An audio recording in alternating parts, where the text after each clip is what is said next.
салом дӯстон, шаби якшанбе дар доираи чемпионатҳои аврупои бозиҳои зиёде доир шуданд. чун ҳар вақта байни онҳо бозиҳое буданд ки мухлисон бесаброна интизорӣ доштанд. баъзе аз рақобатҳои интизориҳоро бароварда карданду баъзеи дигарашон берангу нур ҷараён гирифтанд. биёед дар бораи ҳама ва ба тартиб суҳбат мекунем. қаблан ҳамон чизеро ки ҳамеша аз шумо хоҳиш мекардам бори дигар такрор хоҳам кард. ба канал подписатсия карда ин видеоро барои паҳн шуда ба дигарон лайк монед. барои пешравии кор ва баланд шудани сифати ҳар як видео ин амали шумо кӯмак хоҳад кард. акнун дар ягон ҷо поза ёнбошро гиред, мо бошад сар мекунем.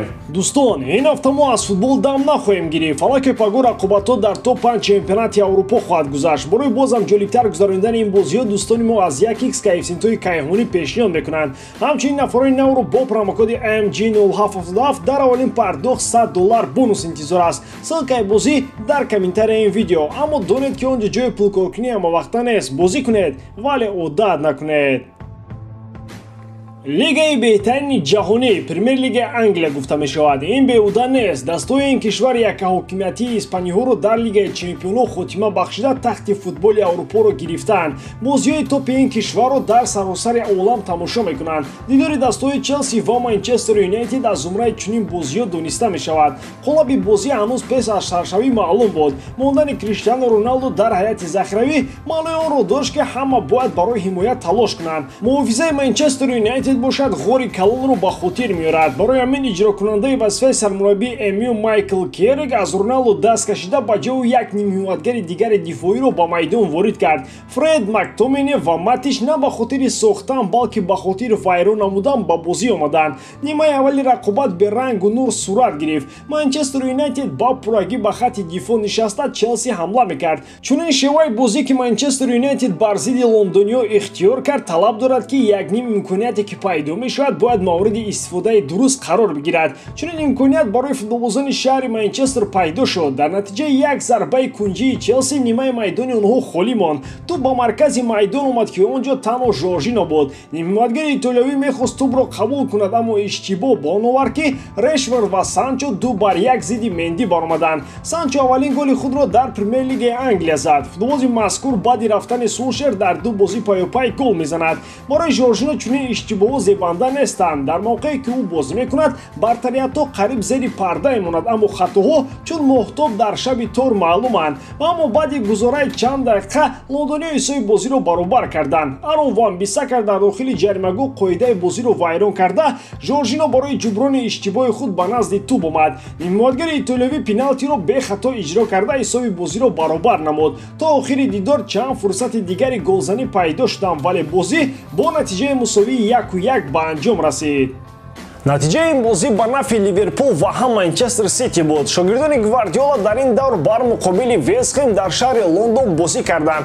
дар барфи сафеди варзишгоҳи олимпии шаҳри лондон бозигарони ситиро бо пироҳанҳои анъанавии даста дидан мушкил буд, аммо ду голи шогирдони пеп бар аъло маълум буданд. лондониё ба ин ду гол бо зарбаи зеботарин ва голи дидании Мануэл Лансини ҷавоб гардонинданд. лекин зебогии гол ба шумораи он рабте надорад. ҳар як голи зебову безеб ҳамчун як гол шумурда мешавад. сити бо ҳисоби 2-1 дастболо шуда хеле наздик ба челси омад. дар италия дастаи наполи таоми қаҳру ғазабе ки дар хунукиёи москва эҳсос карданд ба сари латсио рехт. шогирдони спалетти баъди мағлубияти милан ҳаққи шикастхӯрӣ надоштанд. тактикаи сарри дар ин дидор кор надод. футболбозони наполи гӯё ҳама марадона шуданду дар ҳар мавқеи майдон афзалияташон ба рақибон хуб маълум буд. гуфтагӣ бар ин пайкари легендаи неапл марадона пеш аз ин дидор дар варзишгоҳ кушода шуд. дар испания бозии асосии шаби гузашта дидори дастҳои реал ва севиля буд. андалусиё имсол мақсадҳои бузург доранд. барои мағлуб кардани яке аз рақибони асосии худ дар мавсими ҷорӣ севиля корро хеле хуб оғоз кард. раф амир ҳисобро кушод, аммо хеле зуд ба голи ӯ ҳамлагари асосии реал футболбози фаронсавӣ Карим Бензема ҷавоб гардонд. голи Бензема дар мавсими ҷорӣ баробар ба нафас кашидан, роҳ гаштан, дар интернет нишастан ҳолати муқаррарӣ шудааст. имсол мадридиё на танҳо Бензема доранд, дар баробари ӯ Винисиус дар хатти ҳамла ҷилову дурахш дорад. голи ғалабаоварро маҳз бозингари ҷавони бразилӣ ба самар расонд.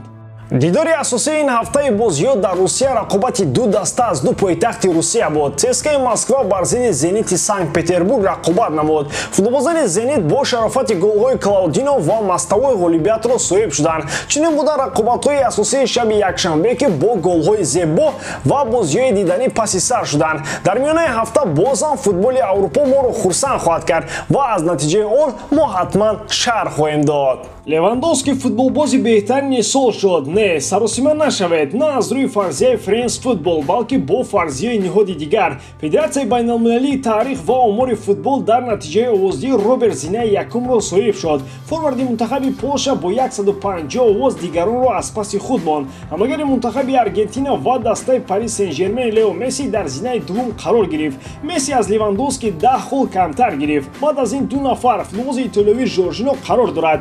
ҳимоятгари дастаи Челси 40 холро соҳиб шуд. Криштиану Роналду дар натиҷаи овоздиҳӣ танҳо нафари ҳафтум шуд. Ба номзадии ӯ танҳо 15 овоз омаданду халос. Дар баробари ин футболбозон дар 10гона Кевин Де Брюйне, Муҳаммад Салоҳ, Килиан Мбаппе, Нголо Канте, Ҷанлуиҷи Донарума ва Эрлинг Холланд қарор гирифтанд. Бояд донест ки Левандовски соли дуюм аз рӯи ин фарзия беҳтарин футболбози сол мегардад. Бисёриҳо интизоранд ки натиҷаи овоздиҳи туби тилло ҳам ба ҳамин монанд хоҳад буд. Левандовски метавонад соҳиби ду туби тилло шавад. Аксарият коршиносони футбол ҳам маъқул ва арзанда будани Левандовскиро пинҳон надошта омодаанд ки изҳори норозигӣ аз додани ҷоиза ба Лионел Месси баён карданд. Биёед меравем ба Фаронса ба суроғи Месси ва бозии ПСЖ.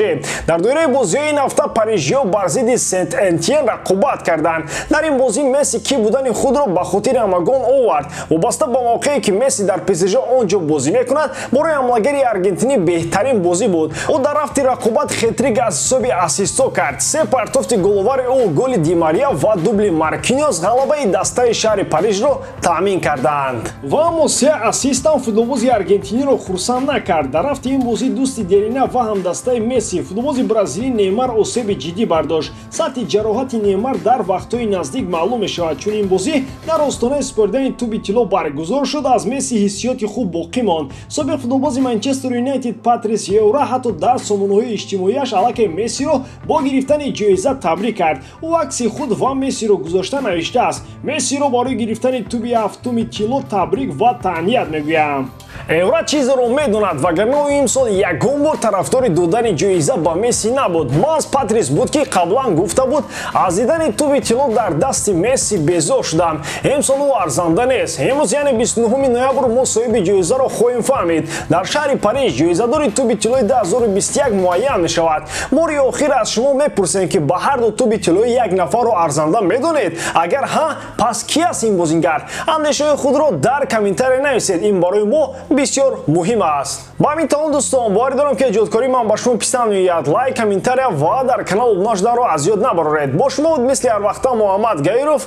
Хай дар паноҳи Аллоҳ.